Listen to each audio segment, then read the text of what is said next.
નમસ્કાર દર્શક મિત્રો, હું છું ડોક્ટર રોનક ભીમાણી. એક અભ્યાસ મુજબ મોબાઈલની કુટેવના કારણે 8,000 બાળકોમાં આંખની ગંભીર બીમારી જોવા મળી છે. તો મિત્રો, ચાલો તેના વિશે વિશેષમાં ચર્ચા કરીએ. ટેકનોલોજીના વર્તમાન યુગમાં મોબાઈલ એ અનિવાર્ય અનિષ્ટ બની ગયું છે. ટેકનોલોજીના વિકાસ સાથે તેનો ઉપયોગ જરૂરી છે, પરંતુ તેનો વધારે પડતો ઉપયોગ નુકસાનકારક સાબિત થઈ રહ્યો છે. તેમાંય બાળકો માટે તો તે અતિ જોખમ બની ગયું છે. રાજ્યભરના આઈ સ્પેશિયાલિસ્ટ ડોક્ટરોએ જણાવ્યા અનુસાર મોબાઈલના વધારે પડતા ઉપયોગથી બાળકોની આંખમાં વિવિધ પ્રકારની તકલીફો થાય છે, જેમાં આંખ ત્રાસી થવી, વિઝન નબળું પડવું, ચીડિયાપણું, આંખો ડ્રાય થઈ જવી, આંખોમાં લાલાશ તેમજ પોઝિટિવ નંબર આવવાના કિસ્સાઓ પણ જેટ ગતિએ વધી રહ્યા છે.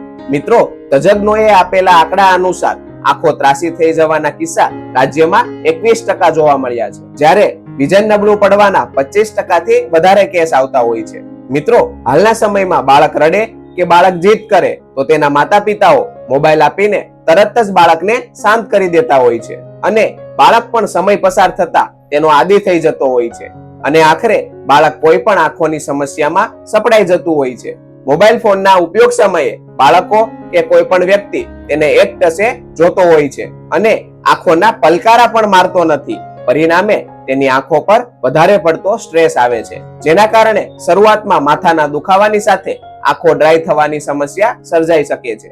જ્યારે બાળકોમાં વધુ ઉપયોગના કારણે આંખોમાં નંબર હોવા છતાં પણ તે બાળક જણાવી શકતો નથી, અને તેને કારણે આંખો ખેંચીને મોબાઈલનો ઉપયોગ કરતા તેની આંખો ત્રાસી થવાની સમસ્યા વધતી જતી હોય છે. બાળકનો કુદરતી પોઝિટિવ નંબર આવી જાય એટલે તે ચશ્મા પહેરવાનું ટાળે અને ટીવી ઉપર, મોબાઈલ ઉપર કે કોમ્પ્યુટરની સ્ક્રીન ઉપર આંખો પર પ્રેશર આપીને ખેંચીને જોયા કરે ત્યારે આંખો ત્રાસી થવાની સ્થિતિ સર્જાય છે. તો મિત્રો, હવે આ આંખોને થતું નુકસાન રોકવા માટે શું શું પગલાં લઈ શકાય, ચાલો જાણીએ.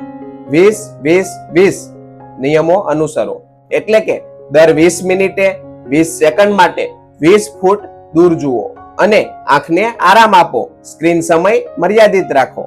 2 વર્ષથી નાના બાળકોને શક્ય હોય તેટલું સ્ક્રીન એક્સપોઝર ઓછું આપવું. 2 થી 5 વર્ષના બાળકોમાં મેક્સિમમ 1 કલાક દિવસમાં માતા પિતાની દેખરેખ હેઠળ મોબાઈલ વાપરવાની છૂટ આપવી. 6 વર્ષથી મોટી ઉંમરના બાળકો માટે આઉટડોર એક્ટિવિટીની સાથે સંતુલિત સમય માટે સ્ક્રીન ટાઈમ આપી શકાય.